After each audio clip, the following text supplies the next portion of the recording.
Yang harus kita pikirkan bangsa ini, pemimpin tahun 2024 itu sudah pasti pemilu, Pak Jokowi tidak lagi, itu maka pemimpin yang harus muncul itu pemimpin yang bisa menyatukan, menjaga keseimbangan dan merekatkan agar negara ini bisa maju, tidak kayak sekarang saling, aduh, yang mengerikan kalau saya lihat. Yang kedua, lapis keduanya itu masalah korupsi, itu juga perlu orang kuat kan. Ini korupsinya kan udah tidak terkendali. Dan mau nyalahkan di mana? Wong di setiap sektor pengadilannya begitu, parlemennya begitu, di birokrasi pemerintahnya begitu, pengusahanya begitu, semua bekerja dengan cara-cara itu. Nah ini juga memang kemudian saya berpikir kayaknya memang perlu satu terobosan. Kalau teori klasik sih kalau negara sudah begitu, kalau di Amerika Latin itu biasanya muncul kudeta, ya kan? Kalau di Amerika Latin kan selalu begitu.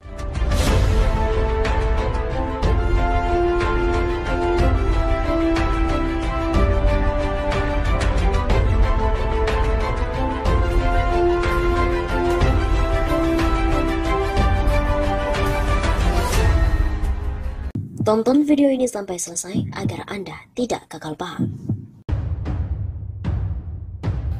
Sobat Nami Mas Safa, kembali lagi bersama dengan kami untuk mengulas fakta-fakta perpolitikan dan juga informasi terkini di tanah air.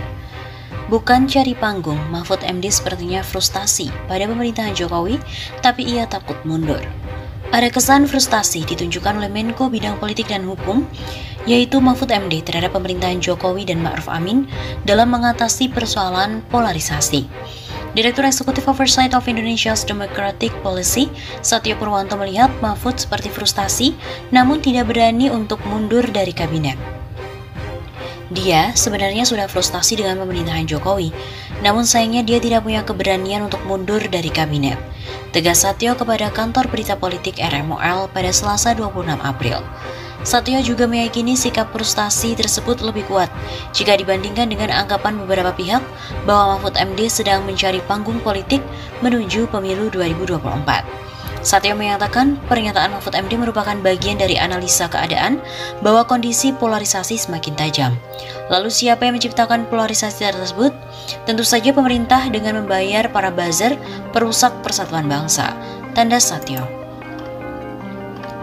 Seperti kita ketahui bahwa Mahfud MD mulai menjaga jarak, di mana menyiratkan kehancuran negara ada di pundak Jokowi.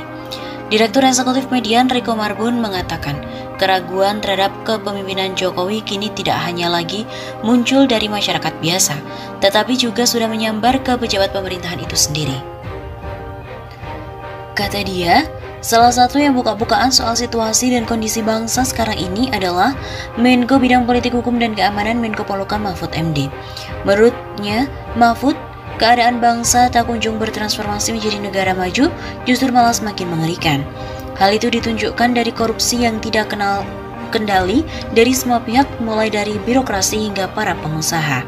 Maka dari itu, salah satu hal yang ditekankan Mahfud adalah soal kemutlakan pergantian pemimpin Indonesia dari sosok seperti Jokowi beralih ke sosok yang lebih kuat, bisa merekatkan dan menjaga keseimbangan. Bagi Riko, belak-belakan Mahfud menyiratkan kepentingan politik 2024 dirinya yang tidak lagi berpihak pada Jokowi serta lingkarannya. Pak Mahfud ingin mengambil jarak dengan Jokowi dengan mengatakan bahwa negara ini hancur-hancuran, keadaannya menyeramkan, ujar Riko. Di samping itu, Riko juga memaknai pernyataan kritis Mahfud terhadap Jokowi sebagai bentuk pencitraan untuk dirinya bisa masuk ke dalam panggung politik 2024. Padahal di waktu yang sama, Pak Mahfud kan juga ada dalam pemerintahan, sebagai salah satu yang bertanggung jawab terhadap situasi yang beliau analisa sendiri. Maka dari itu, Riko juga berkesimpulan bahwa mantan Ketua MK itu telah berseberangan dengan kepala pemerintahan saat ini dengan seolah-olah menunjuk hidung Jokowi sebagai biang keladi permasalahan yang muncul saat ini. Ini berarti beliau seperti menyiratkan situasi sekarang ini ada dalam pundak Pak Jokowi seorang, dan Pak Mahfud berjarak dengan realitas itu. Begitu tandasnya.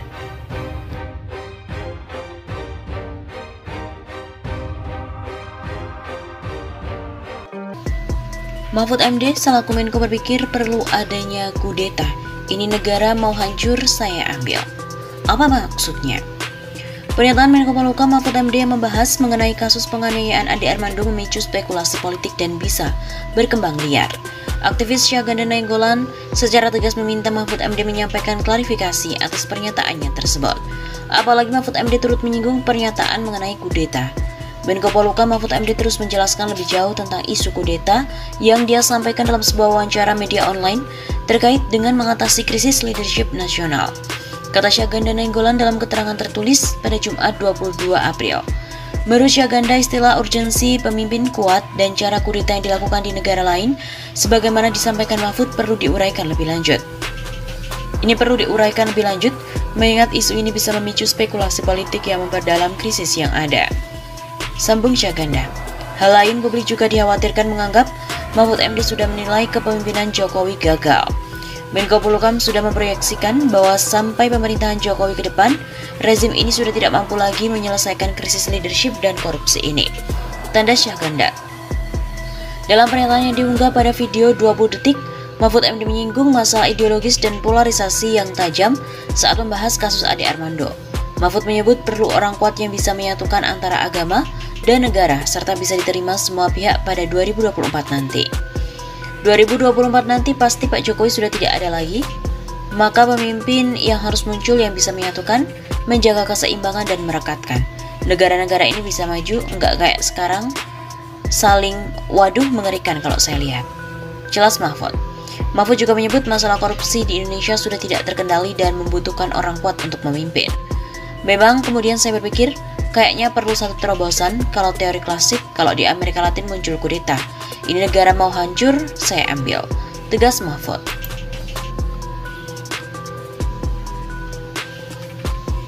Pengamat politik Rocky Gerung menanggapi pernyataan Menko Polhukam Mahfud MD yang menyebut Indonesia membutuhkan pemimpin yang kuat untuk menyatukan antar umat beragama dan negara di 2024 mendatang. Pasalnya menurut Mahfud MD saat ini kondisi negara sangat mengerikan akibat pembelahan di tengah masyarakat. Mahfud juga menyinggung permasalahan korupsi di tanah air yang menurutnya semakin tidak terkendali. Karena itu mantan Ketua Mahkamah Konstitusi itu mengatakan perlunya pemimpin yang kuat. Ia bahkan berpikir perlu terobosan seperti kudeta untuk mengambil alih negara. Menanggapi hal tersebut, Rocky Gerung menilai sikap Mahfud MD tidak konsisten. Sebetulnya kalau dia konsisten ya dia jangan ada di tempat yang busuk itu. Kan dia cuma mau mengeluh pada rakyat. Terus lo diam aja gitu kan? Ya terus penyelesaiannya dengan wawancara apa? Kata Rocky Gerung. Menurut Rocky, secara implisit Mahfud mengatakan bahwa Jokowi beserta para menterinya sudah tidak mampu mengatasi situasi negara. Secara implisit, Pak Mahfud mau bilang Presiden Jokowi sudah nggak mampu. Itu artinya membantu pembantunya juga nggak mampu.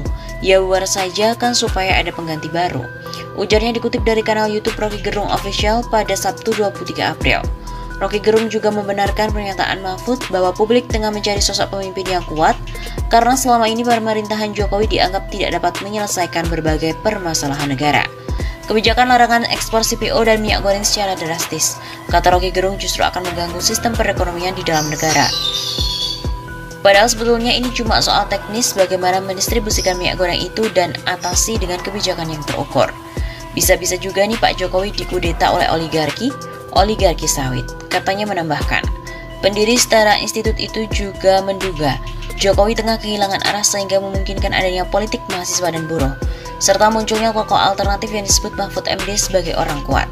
Sebelumnya, Mahfud menyinggung masalah ideologis dan polarisasi yang tajam saat membahas kasus Ade Armando.